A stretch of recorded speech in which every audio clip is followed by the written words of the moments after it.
നമസ്കാരം. പാവപ്പെട്ടവരുടെയും അവശരുടെയും നിർമ്മാണ തൊഴിലാളികളുടെയും പെൻഷനുകൾ മുടങ്ങിയിട്ട് മാസങ്ങളായി. അടുത്തിടെ പെൻഷൻ മുടങ്ങിയതിനെ തുടർന്ന് പ്രതിഷേധിച്ച് അടിമാലി സ്വദേശി മറിയക്കുട്ടി പിച്ചച്ചട്ടിയുമായി ഇറങ്ങിയത് വൻ വാർത്തയായി മാറിയതായിരുന്നു. പിന്നീട് ആ വിഷയം വിവാദമായതോടെ ഏതാനും മാസം സാമൂഹ്യ പെൻഷൻ നൽകി സർക്കാർ മുഖം രക്ഷിച്ചിരുന്നു. അതേ പെൻഷനുകളാണ് വീണ്ടും മുടങ്ങിയത്. ചില പെൻഷൻ മുടങ്ങിയിട്ട് വർഷം ഒന്നായി. 16 ക്ഷേമനിധി പെൻഷനുകളാണ് മുടങ്ങിയിരിക്കുന്നത്. സാമൂഹ്യക്ഷേമ പെൻഷന് മാസം 900 കോടിയും ക്ഷേമനിധി പെൻഷനുകൾക്ക് മാസം 90 കോടി രൂപയുമാണ് വേണ്ടത്.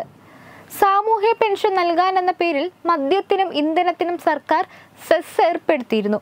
ഈ സെസ് വഴി 2023 നവംബർ വരെ പിരിച്ചത് 740 കോടിയാണ്. പക്ഷേ ഇത് ഗുണഭോക്താക്കൾക്ക് നൽകിയിട്ടില്ല. വാർദ്ധക്യകാല പെൻഷൻ, വിധവാ പെൻഷൻ, 50 കഴിഞ്ഞ അവിവാഹിതരായ സ്ത്രീകൾക്കുള്ള പെൻഷൻ, ശാരീരിക വെല്ലുവിളി നേരിടുന്നവർക്കുള്ള പെൻഷൻ, മാനസിക വെല്ലുവിളി നേരിടുന്നവർക്കുള്ള പെൻഷൻ, കാർഷിക പെൻഷൻ തുടങ്ങിയവയാണ് സാമൂഹ്യക്ഷേമ പെൻഷനുകൾ. ഇവയെല്ലാം മുടങ്ങിക്കിടക്കുകയാണ്. പല പെൻഷനുകളും 2023 ഒക്ടോബർ നവംബർ മാസങ്ങളിലേതാണ് ഈ മാർച്ചിൽ വിതരണം ചെയ്തത്. ജനങ്ങൾ ശമ്പളവും പെൻഷനും കിട്ടാതെ ബുദ്ധിമുട്ടി നിന്നാലും, കേരളം കടുത്ത സാമ്പത്തിക പ്രതിസന്ധിയിൽ മുങ്ങിയാലും, കോടികൾ ചെലവിട്ട് ഓരോ പരിപാടികൾ സംഘടിപ്പിക്കാനും വിദേശയാത്രകൾ പോകാനും മുഖ്യമന്ത്രിക്കോ സർക്കാരിനോ ഒരു തടസ്സവും കാണുന്നില്ല. ഇതാണ് ഇപ്പോൾ നമ്മുടെ സംസ്ഥാനത്തിന്റെ അവസ്ഥ. അതേസമയം സംസ്ഥാനത്തിന്റെ സാമ്പത്തിക സ്ഥിതി കണക്കിലെടുത്ത് ശമ്പളവും ഓഫീസ് നവീകരണവും ഉൾപ്പെടെയുള്ള സൗകര്യങ്ങൾ സ്വീകരിക്കാൻ വിസമ്മതിച്ചിരിക്കുകയാണ് ആന്ധ്രാപ്രദേശ് ഉപമുഖ്യമന്ത്രി പവൻ കല്യാൺ. മന്ത്രി എന്ന നിലയിൽ താൻ നേതൃത്വം നൽകുന്ന പഞ്ചായത്ത് രാജ് വകുപ്പിൽ മതിയായ ഫണ്ട് കണ്ടെത്തണം. അതിനാൽ ശമ്പളവും മറ്റ് ആനുകൂല്യങ്ങളും ഇപ്പോൾ സ്വീകരിക്കുന്നില്ലെന്ന തീരുമാനത്തിൽ എത്തുകയായിരുന്നുവെന്ന് പവൻ കല്യാൺ പറഞ്ഞു.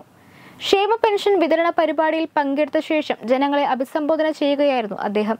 ഉപമുഖ്യമന്ത്രി എന്ന നിലയിൽ താൻ ആദ്യം പരിഗണിക്കേണ്ടത് നമ്മുടെ സംസ്ഥാനത്തിന്റെ സാമ്പത്തിക സ്ഥിതിയാണ്. നിലവിൽ ഞാൻ ഭരിക്കുന്ന പഞ്ചായത്ത് രാജ് വകുപ്പിൽ ഫണ്ട് ക്ഷാമം നേരിടുന്നുണ്ട്.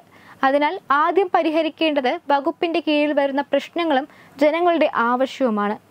ഓഫീസിന്റെ നവീകരണ പ്രവർത്തനങ്ങളും എന്റെ ശമ്പളവും ഇപ്പോൾ ഞാൻ ആലോചിക്കുന്നില്ല എന്ന് പവൻ കല്യാൺ പറഞ്ഞു.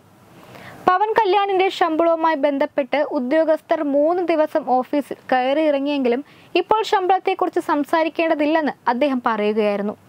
തന്റെ ഓഫീസിലെ നവീകരണ പ്രവർത്തനങ്ങൾക്കായി ഓഫീസിലെ ഫണ്ട് വിനിയോഗിക്കേണ്ടതില്ലെന്നും ആവശ്യമെങ്കിൽ തന്റെ കയ്യിൽ നിന്ന് പണം ചെലവഴിക്കാമെന്നും അദ്ദേഹം ഉദ്യോഗസ്ഥർക്ക് നിർദ്ദേശവും നൽകി. ഇവിടെ സംസ്ഥാനത്തെ സാമ്പത്തിക പ്രതിസന്ധി കണക്കിലെടുത്ത് സ്വന്തം ആവശ്യങ്ങൾ മാറ്റിവെച്ചിട്ടാണ് ആന്ധ്രാപ്രദേശ് ഉപമുഖ്യമന്ത്രിയായ പവൻ കല്യാൺ ജനങ്ങളുടെ ആവശ്യങ്ങൾക്ക് പ്രാധാന്യം നൽകുന്നത്. നേരെ മറിച്ച് നമ്മുടെ കേരളത്തിലാണെങ്കിലോ? വെബ് ഡെസ്ക് തത്വമൈ news. Powered by Jyothis. Realizing your dream home. Our ongoing luxury apartments projects are Crown near Karivattam, The Square near UST Global, White Manor near Attigal Ambalathara, and Evergreens Luxury Villas near Tirumala. Call 90482 55599.